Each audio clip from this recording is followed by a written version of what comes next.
रूस और यूक्रेन में युद्ध के बाद अब ईरान और इजरायल की जंग भी करीब करीब शुरू हो चुकी है। हर रोज लेबनान और सीरिया से इजरायल पर रॉकेट दागे जा रहे हैं, लेकिन अब 57 इस्लामिक देशों की अपील के बाद इजरायल पर ईरान सीधा हमला बोल सकता है। यह हमला ईरान उस स्पेशल ड्रोन से कर सकता है जिसे खास तौर से इजरायल के लिए बनाने की बात भी कही जा रही है।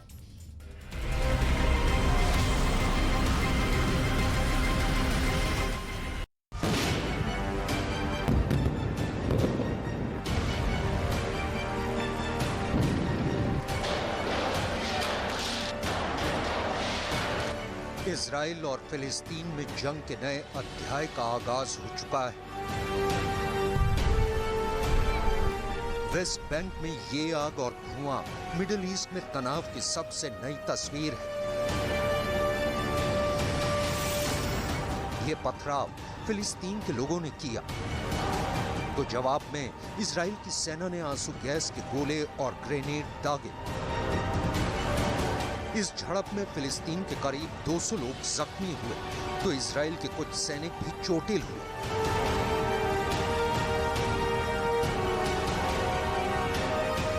इजराइल और फिलिस्तीन में टेंशन का माहौल बीते 4 और 5 अप्रैल से कायम है, जब इजराइल की पुलिस ने यरूशलेम के अल अक्सा मस्जिद परिसर में घुसकर छापेमारी की।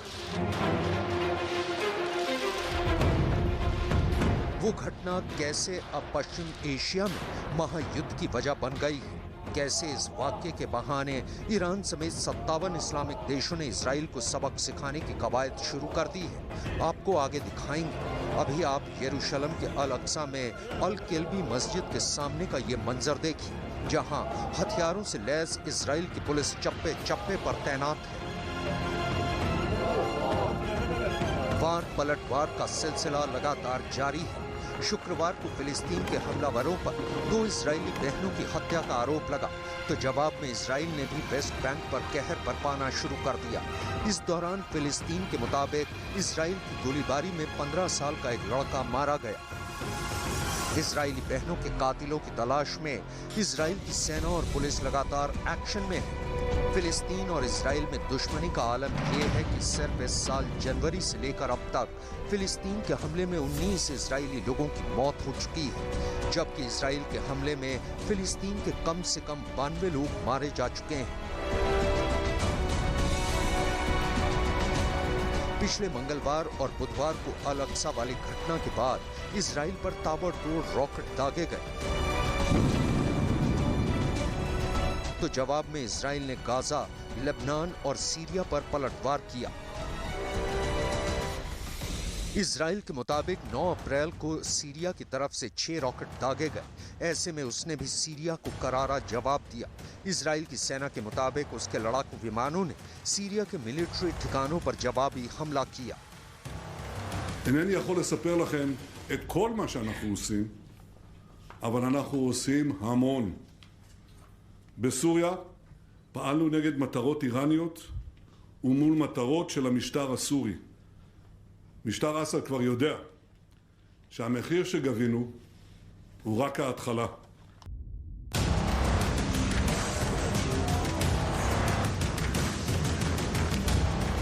इजराइल का दावा है कि सीरिया से हो रहे हमलों के पीछे ईरान का हाथ है। क्या वाकई अल अक्सा में इजराइल की सेना और पुलिस के दाखिल होने के बाद ईरान और इस्लामिक देशों ने क्या कहा है, उसे जानने से पहले जरूरी है ईरान से आई उस खास तस्वीर को देखना जो इजराइल के लिए बहुत बड़ा खतरा साबित हो सकता है। ये ईरान का सबसे नया आत्मघाती ड्रोन मिराज 532 है।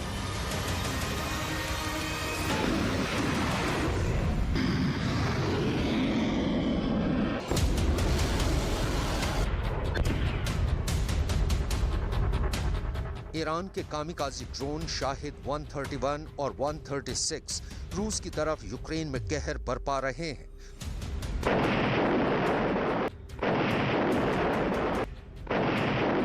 तो अब ईरान मिराज 532 से इजराइल पर हमला बोल सकता है। मिराज 532 का ये वीडियो खुद ईरान की सेना ने 9 अप्रैल को रिलीज किया। देखिए कैसे चलती गाड़ी से ड्रोन ने उड़ान भरी और चंद सेकंड बाद टारगेट को शोलों में बदल दिया।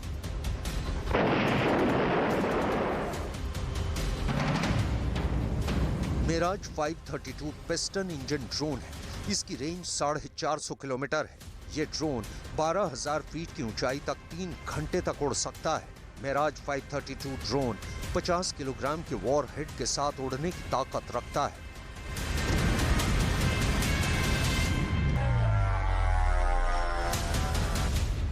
ईरान के मुताबिक मिराज 532 को बेहद आसानी से और बहुत जल्दी असेंबल किया जा सकता है। ईरान की तरफ से जारी वीडियो में साफ देख सकते हैं कि इस ड्रोन को टोयोटा पिकअप ट्रक से लॉन्च किया गया, जिसे देखकर सोशल मीडिया में कुछ मिलिट्री एक्सपर्ट इस ड्रोन को कार से फायर होने वाली मिसाइल तक करार दे रहे हैं।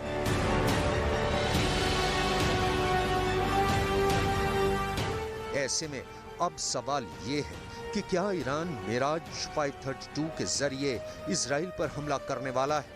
अगर ईरान ने ऐसा किया तो हमले का रूट क्या होगा? खुद इजराइल ने हाल ही में सीरिया और लेबनान के रास्ते ईरान के ड्रोन पर उसके आसमान में घुसपैठ का आरोप लगाया था। ऐसे में अब अगर ईरान ने लेबनान में हिजबुल्ला और सीरिया को मिराज 532 ड्रोन की सप्लाई की,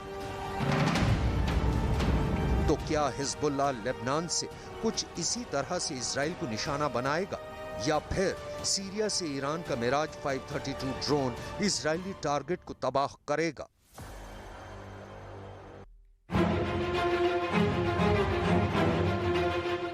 इस आशंका से इनकार नहीं किया जा सकता कि अब सीरिया और लेबनान में मौजूद ईरान के दोस्त और इजराइल के दुश्मन रॉकेट के बजाय ड्रोन से हमले को अंजाम दे सकते हैं।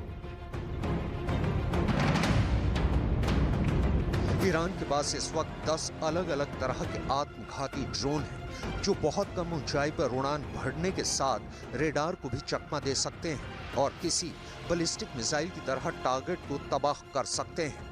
ईरान के पास अराश सीरीज के सबसे बड़े ड्रोन भी हैं, जो 260 किलोग्राम वॉरहेड के साथ 2000 किलोमीटर दूर टारगेट को बर्बाद कर सकते हैं।